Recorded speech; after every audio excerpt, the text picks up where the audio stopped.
एक 3 साल की बच्ची जिसे ये नहीं पता था कि इस दुनिया में कितनी हैवानियत भरी हुई है।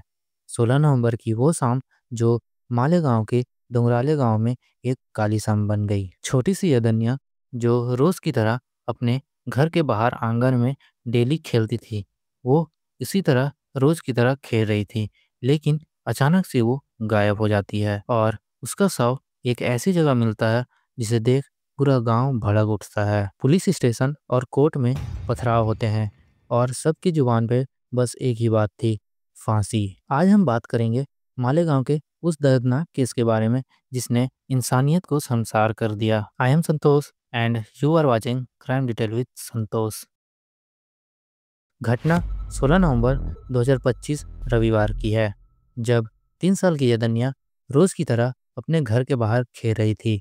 लेकिन उसे क्या पता था थोड़ी देर के बाद उसके साथ क्या होने वाला है। यदन्या के पेरेंट्स को भी क्या पता था, उनकी बेटी रोज की तरह खेल ही रही थी और उनको ये भी नहीं पता था कि आज उनकी घर की खुशियां छीन जाने वाली हैं। उनके लिए तो बच्ची रोज की तरह मोहल्लों के बच्चों के साथ खेल ही रही होगी। उससे पहले उसकी माँ एक बार उसको देखने के लिए आती है आंगन पे। उस समय वह खेल ही रही होती है, जिसके बाद उसकी माँ अंदर चली जाती है। थोड़ी देर बीत जाने के बाद उसकी माँ ये अंदाजा करती है कि उसकी बेटी घर नहीं आई है और मोहल्ले में भी शोर शराबे बच्चों के बंद हो चुके हैं। जिसके बाद वो बाहर निकल कर देखती है तो बाहर कोई नहीं होता और उसकी माँ सोचती है कि बच्ची आसपास ही होगी, जिससे वो आवाज लगाती है, लेकिन वो कोई रिप्लाई नहीं करती। यदन्या का कोई रिप्लाई ना मिलने के बाद उनके पेरेंट उनको खोजना शुरू करते हैं, लेकिन उसकी कोई अता पता नहीं मिलती और आसपास के लोगों से भी पूछते हैं, लेकिन किसी को कुछ नहीं पता होता है। जिसके बाद मोहल्ले के लोग भी उसको खोजना शुरू करते हैं। कई लोग टॉर्च लेकर गली मोहल्ले में भी खोजते हैं, लेकिन उसका कोई पता नहीं चलता। लगभग 2 घंटे खोजने के बाद भी उसका कुछ पता नहीं चलता है।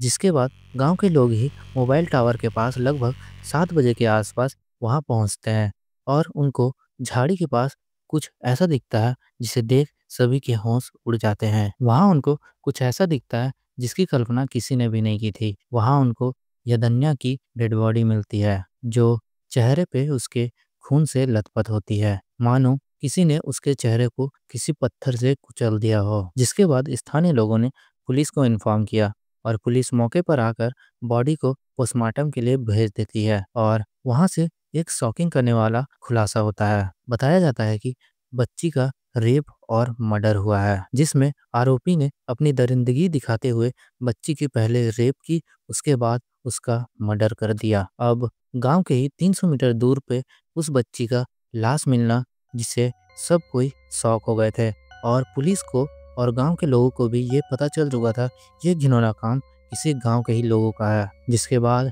पुलिस तुरंत एक्शन लेती है और जो बच्चे यदन्या के साथ खेल रहे थे उनके साथ बातचीत करती है और बेहद नरमी से उनसे पूछताछ करती है। तो बच्चे उनको कुछ ऐसा बताते हैं जिसे सुनकर सबके होश उड़ जाते हैं। वो बताते हैं कि बच्ची को एक अंकल ने उसको चॉकलेट देने के लिए लेके गए थे और वो कोई और नहीं होता है, वो गांव का ही विजय खैराकर होता है। विजय खैराकर उम्र 24 साल। ये दरिंदा कोई और नहीं होता है, बच्ची के घर से 200 मीटर की दूर पर ही ये रहता था। रिपोर्ट के मुताबिक उसने बच्ची को चॉकलेट देने के बहाने पर लेके गया, जिसके बाद वो उसके साथ रेप करता है और जब वो बच्ची रोने लगती है तो पकड़े जाने के डर से वो उसको पत्थर से हमला कर कर उसके चेहरे पे वार करके उसकी हत्या कर देता है। सोचिए उसकी माँ पर क्या बीती होगी।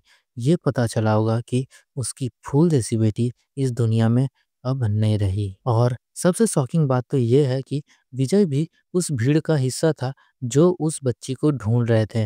वो उनके साथ उस बच्ची को ढूंढने का ढोंग कर रहा था ताकि उस पर किसी का शक ना हो। जिसके बाद पुलिस उसको पुलिस कस्टडी में लेती है। इस घटना के बाद पब्लिक का गुस्सा बहुत ज्यादा जोर से फूटा, स्पेशली डोंगराले गांव, मालेगांव सिटी और पूरे नासिक में। लोगों का सबसे ज्यादा गुस्सा इस बात से फूटा क्योंकि मात्र 3 साल की बच्ची के साथ इतनी बेरहमी से रेप और मर्डर हुआ है। रोड ब्लॉक किए गए और बैन लगाया गया और आसपास के लोगों ने भी मिलकर सड़क पे उतरकर प्रोटेस्ट किया। कुछ जगह मार्केट बंद रखे गए, रास्ते रोके गए और आंदोलन हुई, local society organisation, student group और महिला संगठन ने भी जस्टिस फॉर यदन्या लिखकर रैली निकाली। रैली में फास्ट ट्रैक कोर्ट में केस चलाने और दोषी को फांसी देने की डिमांड करी गई। पब्लिक का गुस्सा इतना ज्यादा था कि डोंगराले गांव से हजारों लोग राम सेतु से शुरू होकर प्रोटेस्ट मोर्चा निकालते हैं और कोर्ट पहुंचकर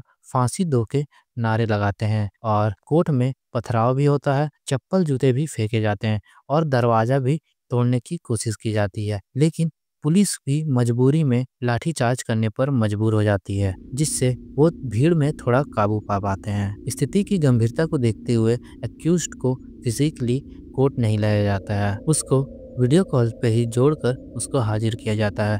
फिलहाल कोर्ट ने अभी उसको पुलिस कस्टडी में भेजा है। मुझे पता है आप लोग को एक सवाल जरूर होगा, विजय ने आखिरकार ऐसा किया क्यों? उसने अपनी इस तरह की दरिंदगी क्यों दिखाई? बताया जा रहा है कि कुछ दिन पहले यदन्या के फादर के साथ उसका कुछ विवाद हुआ था, जिसके कारण उसने बदला लेने के लिए उसकी बच्ची को चुना। बताया जा रहा है कि वो उस दिन नशे की हालत में होता है और गुस्से से 16 नवंबर 2025 को वो बच्ची को खेलते हुए देखता है और वहीं पे वो उसको चॉकलेट देकर बहाने से अपने घर ले जाता है, जिसके बाद वो उसके साथ गलत काम करता है और उसको सिर पे पत्थर से कुचलकर उसकी हत्या कर देता है। घर के पीछे ही एक मोबाइल टावर होता है, जिसके पीछे वो बच्ची को फेंक के आ जाता है। उसकी ये दरिंदगी को देखकर मैं भी यही चाहता हूँ कि उसको कड़ी से कड़ी सजा दिया जाए, ताकि कोई और भी ऐसे सोचने वाले ये पैदा ही ना हो और उनके दिमाग में ये बात आए ही ना। यदन्या तो अब वापस नहीं आ सकती, लेकिन अब उसके परिवार के आंसू तभी रुकेंगे जब उस दरिंदे को उसकी सजा मिलेगी। उसको कड़ी से कड़ी यानी कि फांसी की सजा देनी चाहिए। महाराष्ट्र सरकार और पुलिस ने ये वादा तो किया है कि ये केस फास्ट ट्रैक में चलेगा और उसको जल्दी से जल्दी सजा दी जाएगी, लेकिन हमें ये देखना है कि इंसाफ कब तक मिलता है। कई महीने लग जाते हैं या कई साल। आपको क्या लगता है, ऐसे दरिंदों के लिए कुछ अलग कानून होना चाहिए या नहीं होना चाहिए? ये आप लोग कमेंट में ज़रूर बताएं और वीडियो को इतना शेयर करें कि ये गर्मी ठंडी ना होने पाए। जब तक उसको सज़ा ना मिल जाए तब तक ये गर्मी कम नहीं होनी चाहिए। तो अब तक आप लोग देख रहे थे क्राइम डिटेल विद संतोष। जय हिंद, जय भारत।